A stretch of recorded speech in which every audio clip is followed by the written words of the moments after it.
Hello students, once again welcome back to the YouTube channel Computer World.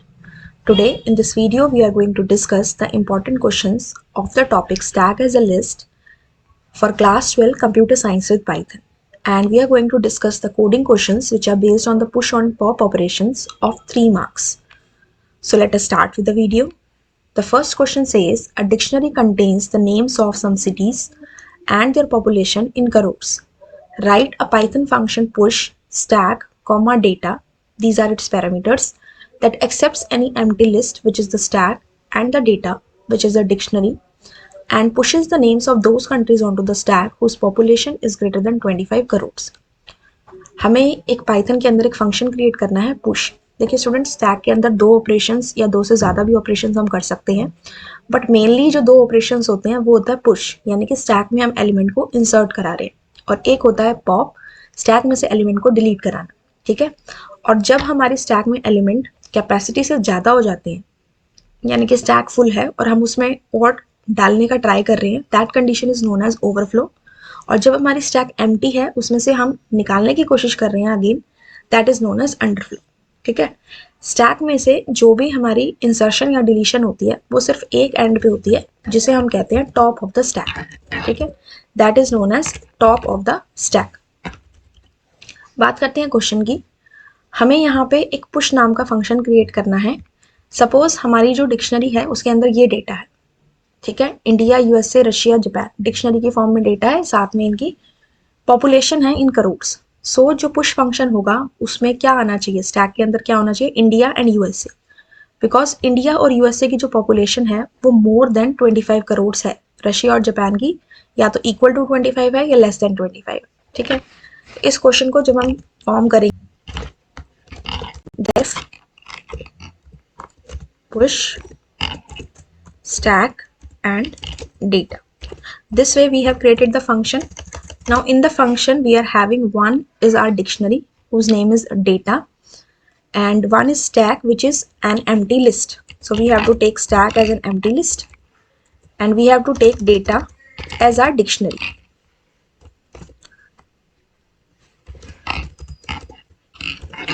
Now we have to access each and every element in the data dictionary. So for that purpose we need to use the for loop for I in D. So I is a control variable. Whenever we use the for loop with the dictionary, जो भी हमारा control variable होता है वो किसको represent करता है? It represents a key. But हमें check क्या करनी है? हमें check करनी है value. So in that case condition हमारी value पे है कि जो हमारी key की value है which is the population, that should be greater than 25. तो value is represented by the name of the dictionary और स्क्वायर ब्रैकेट में हमारा कंट्रोल वेरिएबल ग्रेटर देन 25. अगर ऐसा है तो जो हमारी लिस्ट है उसमें वो हमें इंसर्ट कराना है, और लिस्ट हमारी कौन सी है, स्टैक है, और इसमें इंसर्ट कराना है तो we have a function that is append. ये हमने इसमें इंसर्ट करा दिया. ठीक है. और लास्ट में हमने क्या करना है, हमने इस फंक्शन को कॉल कर देना है. The name of the function is push, और यहाँ पे हमने आर्ग्यूमेंट्स को पास किया स्टैक कोमा डेटा. ठीक है. So this much work we have to do in our this question, because इसमें सिर्फ हमें एलिमेंट्स को इंसर्ट करने के लिए बोला गया. So here we are using the append function. ठीक है. और फिर हमने लास्ट में पुश फंक्शन को कॉल कर दिया. तो इतनी कोडिंग आपको लिखनी है for these types of question, and this is a 3 mark question. Right. Now we will move on to the next question. A list of numbers is used to populate the content of the stack using a function push stack comma data, where stack is an empty list and data is a list of numbers. एक list of numbers है जो हमें stack के अंदर add करवाना है. Function का name है push, जिसमें दो चीज़ें हम पैरामीटर्स में देंगे, one is stack and one is data. stack हमारी empty list होगी and data क्या है, ऐसी list जिसमें numbers है. तो फंक्शन उन numbers को हमारी stack में push करेगा which are even. जो भी इवन नंबर्स होंगे वो हमें स्टैक के अंदर पुश कराने हैं, दैट इज इंसर्ट कराने हैं. और एक फंक्शन हमें पॉप पे लिखना है that removes the top element of the stack on it's each call. वो क्या करे, जो भी एलिमेंट टॉप पे है उसको क्या करे, डिलीट कर दे. ठीक है. So we are going to start the function. सबसे पहले हम यहाँ पे लिखेंगे, फंक्शन को स्टार्ट करते हैं डेफ से. The name of my function is push. Again the same parameters जो हमारे प्रीवियस क्वेश्चन में थे, स्टैक कॉमा डेटा. इसके बाद हमने क्या किया, जो हमने पैरामीटर्स में लिया उनको पहले वैल्यू असाइन करेंगे। स्टैक हमारी एम्प्टी लिस्ट है और जो डेटा है वो हमारा क्या है, लिस्ट ऑफ नंबर्स है। तो हमारे पास सपोज नंबर्स हैं 3, 4, 5, 6, 7 एंड 8। ठीक है, now the next thing is हमें सारे एलिमेंट्स को एक्सेस करना है लिस्ट के, तो हम क्या कहेंगे, फॉर आई इन एल। अब हमें ये चेक करना है कि इनमें से इवन नंबर कौन सा है। तो if I modulus 2 equals to 0, ये हमारा लॉजिक बना। जो नंबर इवन है उसे हमें अपनी स्टैक नाम की जो एम्प्टी लिस्ट है उसमें अपेंड कराना है, इंसर्ट कराना है। तो अपेंड फंक्शन होता है हमारे पास, स्टैक डॉट अपेंड, किसको अपेंड करा दिया हमने, आई को। ठीक है, बस इतना हमने किया और लास्ट में हमने पुश फंक्शन को क्या कर दिया, कॉल कर दिया, that is stack comma data. ठीक है, so this is how we have to create the push function. अब नेक्स्ट चीज आती है, यहाँ पे हमें पॉप फंक्शन भी क्रिएट करना है। तो पॉप फंक्शन जब हम क्रिएट करेंगे तो उसके लिए हम अपने फंक्शन को इस तरह से डिक्लेयर करेंगे, डेफ पॉप। ठीक है, इसके बाद सबसे पहले हम चेक करेंगे कि हमारी स्टैक एम्प्टी तो नहीं है। If stack equals to empty, हम क्या प्रिंट कराएंगे, स्टैक एम्प्टी।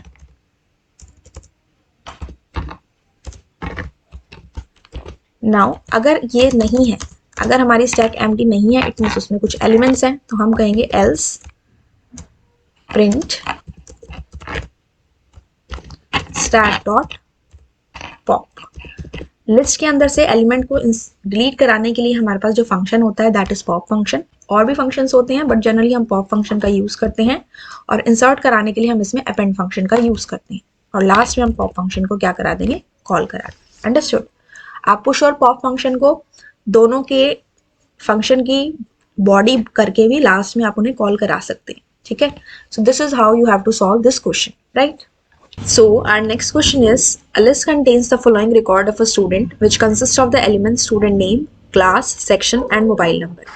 हमारी stack का नाम है students 12th A.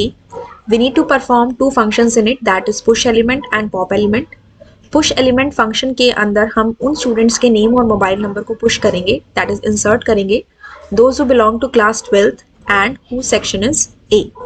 And pop element में हमने टॉप से सारे एलिमेंट्स को पॉप आउट करना है, दैट इज डिलीट करना है। And if the stack is empty, that is there are no elements in the stack, उस टाइम पे हमें प्रिंट कराना है स्टैक एम्प्टी।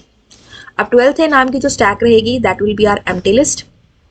एंड ये जो हमारी ये जो लिस्ट है इसे हम कुछ भी नाम दे सकते हैं। ठीक है, तो next is now we move on to the Python so that हम इसको सॉल्व कर सके। चलिए इसे मूव ऑन करते हैं। ओके, तो सबसे पहले हमने यहाँ पे एक स्टैक क्रिएट की जिसका नाम है 12th A which is an empty stack, और हम अपनी L1 नाम की एक लिस्ट ले लेते हैं जिसके अंदर हमारे ये सारे एलिमेंट्स हैं which are given here. That is जो हमारी लिस्ट ऑफ लिस्ट है that we have to take. ये जो लिस्ट ऑफ लिस्ट है that is nested list, it contains the names of the students, उनका मोबाइल नंबर, उनकी class और उनका सेक्शन। नाउ जब भी हम इस तरह से कॉपी पेस्ट करते हैं we have to make sure कि जो कोड्स है वो हम अच्छे से लगाएं। Now students, after creating this empty list as a stack that is 12th A and creating this L1 list which is a nested list, इसके बाद हम start करेंगे अपने function को that is pop, that is push element, push element. Okay, so what we need to do, हमें अपनी nested list में से एक एक element को access करना है। तो जब हमें सारे elements को access करना है एक एक करके, so for that we need to use a for loop for I in L1. Now we need to put the condition कि हमारी जो क्लास है that should be 12th और जो हमारा सेक्शन है that should be A। ठीक है, तो यहाँ पे कंडीशन करने के लिए put we need to use if statement, if class now we need to check कि जो हमारी क्लास है वो कौन सी पोजीशन पे है। सो अगर हम यहाँ से लिस्ट की देखते हैं दैट इज एलिमेंट्स की पोजीशन, तो हम यहाँ चेक कर सकते हैं कि जो हमारी नेम है that is on the position 0, mobile number is at the position 1, class is at the position 2 and section is at the position 3। तो हमें क्लास 12 रखनी है और सेक्शन A रखना है, that should be our condition. And इनकी जो positions है वो रिस्पेक्टिवली 2 एंड 3 है। तो इस केस में अब हम क्या करेंगे, हम लेंगे I of 2 equals to 12th होना चाहिए, एंड जो हमारा I ऑफ 3 है that should be equal to A होना चाहिए। ठीक है, अगर ये दोनों चीज़ें हैं तो उस केस में हम क्या करेंगे, हमें अपने स्टैक में अपेंड कराना है। तो हमारी स्टैक का क्या नेम है, 12th A है, और लिस्ट के फॉर्म में है तो अपेंड फंक्शन हम यूज करेंगे। लेकिन इसमें हमें क्या अपेंड कराना है, उस स्टूडेंट का नाम और उसकी मोबाइल नंबर, उसका मोबाइल नंबर। तो यहाँ पे हमने कहा name is at the position 0, so that should be I of 0, comma I of 1, right. And इसको हम एक लिस्ट के फॉर्म में देंगे क्योंकि ये हमारे दो डेटा है। अपेंड फंक्शन के अंदर हम सिंगल डेटा को ले सकते हैं, लेकिन अगर हमें एक से ज़्यादा एंट्रीज करानी है तो हम उसको एज अ लिस्ट के फॉर्म में ले लेते हैं, ठीक है। तो ये हमने अपेंड करा दिया। इसके बाद हम इसे प्रिंट करा सकते हैं चेक करने के लिए कि इसके अंदर क्या क्या चीज़ें ऐड हुई हैं। तो हमने कह दिया प्रिंट 12th A, ठीक है। नाउ इसके बाद हम यहाँ से अपने इस फंक्शन को कॉल कर लेंगे, पुश एलिमेंट, ठीक है। नेक्स्ट इसके बाद हमारा क्या होता है, पॉप एलिमेंट। तो यहाँ पे हमने फंक्शन लिखा डेफ पॉप एलिमेंट। अब हमने इसमें वो एंट्रीज ऐड तो करा ली, अब हमें जो भी एंट्रीज इसमें एडेड है उन्हें पॉप आउट कराना है। कब तक, जब तक कि उसमें एलिमेंट्स डिलीट ना होने लग जाए, यानी कि उसमें स्टैक एम्प्टी ना होने लग जाए। तो पॉप एलिमेंट हमने फंक्शन क्रिएट किया, ठीक है। जब तक हमारी जो स्टैक की लेंथ है, हमारे स्टैक का क्या नेम है 12th A, जब तक हमारी जो स्टैक की लेंथ है, लेंथ ऑफ 12th A, जब तक वो 0 के इक्वल नहीं होती है, नॉट इक्वल टू 0, जब तक वो 0 के इक्वल नहीं होती है, तो उस केस में हमें क्या कराना है, पॉप फंक्शन लगाना है। तो हम कहेंगे print 12th A, 12th A is my stack dot pop. तब तक हम उसे पॉप आउट कराते जाएंगे, और अगर जब उसकी जो लेंथ है वो 0 के इक्वल हो जाती है, ठीक है, तो हम उस केस में क्या करा देंगे, एल्स प्रिंट स्टैक एम्प्टी, ठीक है। This is our question. जब तक हमारी लेंथ 0 के इक्वल नहीं है तब तक हम उसे पॉप कराते जाएंगे, अदरवाइज हम क्या कह देंगे, स्टैक इज एम्प्टी। और लास्ट में हमने इस फंक्शन को कॉल कर लेना है, the name of my function is pop element, ठीक है। So now we need to call this. अब हम इस क्वेश्चन को रन करते हैं कोडिंग को, and will check the output. Invalid syntax, okay, यहाँ पे आएगा equals to push element is not defined, where it is push element, okay, here we have written push element, it should be small because question में हमें small दिया हुआ है। Okay, यहाँ से देखिए जो एडिशन हुई है वो स्वतंत्र और यश की हुई है, बिकॉज ये दोनों हमारे कैंडिडेट्स ऐसे हैं जिनकी क्लास जो है वो 12th है और सेक्शन जो है वो A है, ठीक है। यहाँ पे आप क्वेश्चन में चेकआउट कर सकते हो, स्वतंत्र पहले आया फिर यश आया, और जब इसमें से डिलीशन होगी तो पहले यश डिलीट होगा और फिर स्वतंत्र डिलीट होगा। अब कुछ भी नहीं बचा स्टैक में, तो इसने कह दिया stack is empty. So this way we have to solve our question, that is we have to write the coding of this question. I hope students this question is clear to all of you now. Now we move on to the another question of the stack, that is the next question and the last question of this video. जितने भी आपके questions आएंगे वो इसी form में आएंगे, या तो आपके पास एक जो स्टैक एज अ लिस्ट है वो तो रहेगी जो कि एम्प्टी रहेगी स्टार्टिंग में, उसके अलावा आपके पास जो दूसरा एलिमेंट हो सकता है वो लिस्ट भी हो सकती है, नेस्टेड लिस्ट हो सकती है, लिस्ट ऑफ टपल हो सकता है, डिक्शनरी हो सकता है। तो आपने चेकआउट करना है कि जो भी आपके पास डेटा टाइप के फॉर्म में एलिमेंट्स दिए हुए हैं आप उसे किस तरह से उसके अंदर ऐड करेंगे, ठीक है। So write a function in Python push S item. आपको एक फंक्शन क्रिएट करना है पुश, जिसमें आप पैरामीटर पास करेंगे एस आइटम के नाम से। एस आइटम एक डिक्शनरी है जिसके अंदर स्टेशनरी आइटम्स की डिटेल्स है, स्टेशनरी आइटम का नेम है और उसका प्राइस है। तो function should push the names of those items in the stack who have price greater than 25। Function को उन आइटम्स के नेम्स को स्टैक में पुश करना है जिनका प्राइस 25 से ज्यादा है, एंड काउंट भी करना है कि कितने एलिमेंट्स हमने स्टैक में पुश कर दिए। फॉर एग्जाम्पल अगर डिक्शनरी में डेटा है S item is equal to this, ठीक है, तो स्टैक के अंदर क्या क्या जाना चाहिए, ग्रेटर देन 25 वाले हमारे कौन कौन से हैं, पेन है, नोटबुक है और हमारी वॉच है। तो इसमें जाना चाहिए pen, notebook, watch, and the output should be that the count of elements in the stack is 3। तो इसके लिए हम इसका कोड लिखते हैं। सो स्टूडेंट सबसे पहले हम यहाँ पे एक स्टैक नाम की एम्प्टी लिस्ट लेंगे, ठीक है।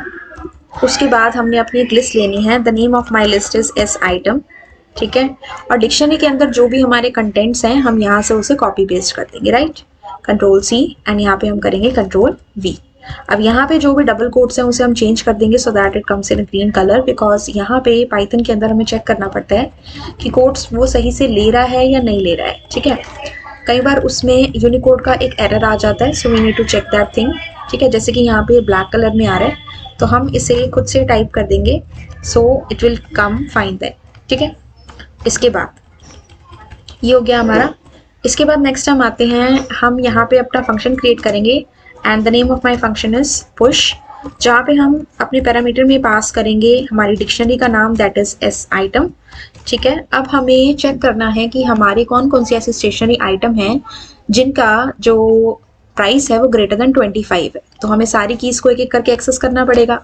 एक्चुअली हमें चाहिए वैल्यूज, बट जब हम फोर लूप यूज करते हैं to access all the elements, तो उस केस में आई जो है, जो भी कंट्रोल वेरिएबल है, वो किसको रिप्रेजेंट करता है, कीज को रिप्रेजेंट करता है। तो फॉर लूप हमने लगाया ताकि हम सारे एलिमेंट्स को एक्सेस कर सकें। The name of my dictionary is S item and यहाँ पे हम क्या कहेंगे, इफ हमारी डिक्शनरी का नाम है S item, if s item of i. अब ये जो मैंने लिखा यहाँ पे s item of i, it is representing the value. जैसे कि फर्स्ट केस में आई जो है that is rubber and s item of i है उसके लिए 5, ठीक है। अगर ये ग्रेटर देन 25 है तो उस केस में हमें अपनी स्टैक में क्या इंसर्ट कराना है। इंसर्ट कराने के लिए हम अपेंड फंक्शन का यूज कर रहे हैं। हमें उस पर्टिकुलर एलिमेंट को इंसर्ट कराना है, so that particular element is represented by the key which is I. फिर साथ में हमें काउंट भी कराना है कि कितने एलिमेंट्स इंसर्ट हुए। तो यहाँ पे हमने एक वेरिएबल ले लिया काउंट के नाम से, जिसकी हमने वैल्यू दे दी 0। तो यहाँ पे हमने क्या किया, count equals to count plus 1, ठीक है। अब हम यहाँ से प्रिंट करा देंगे जो हमारी स्टैक की वैल्यू है, दैट इज प्रिंट स्टैक, और साथ में हम ये भी प्रिंट करा देंगे कि हमारे टोटल एलिमेंट्स इसमें कितने हो गए। So we can say the total elements in stack are, किससे हमने रिप्रेजेंट किया है इसे, काउंट से, so we can say count, ठीक है। So this is all about the question. Last में हम अपने फंक्शन को कॉल कर देंगे पुश, और ब्रैकेट में हम अपनी डिक्शनरी का नेम इसमें पास कर देंगे। तो अब देखिए जैसे ही हम अपने कोड को रन करेंगे तो we will get the output. यहाँ पे हम इस कोड को रन करेंगे, यहाँ पे हम फंक्शन का नेम पूरा दे देंगे, that is push S item, and देखिए यहाँ पे आ गया pen notebook watch, and then total elements in the stack are 3, ठीक है। तो ये हमने इसमें एंटर कराया है, लिस्ट की फॉर्म में ये हमारे पास ऐड हो गया, ठीक है। हाँ, तो हम इसे प्रिंट करा सकते हैं फॉर लूप लगा के भी, अदरवाइज हम ऐसे भी इसे प्रिंट करा सकते हैं, और टोटल एलिमेंट्स हमारे आ गए काउंट वेरिएबल के अंदर, ठीक है। So this is all about the question students which we have discussed. I hope this is clear to all of you now. And जितने भी टाइप्स के हमारे क्वेश्चन बनते हैं कोडिंग में of 3 marks from this chapter stack as a list, वो हमने इसके अंदर कवर किए स्टूडेंट्स। आपको किसी भी क्वेश्चन में कोई डाउट है तो you can ask me in the comment section. So I'll meet you in my next video. Till then, have a good day and thank you.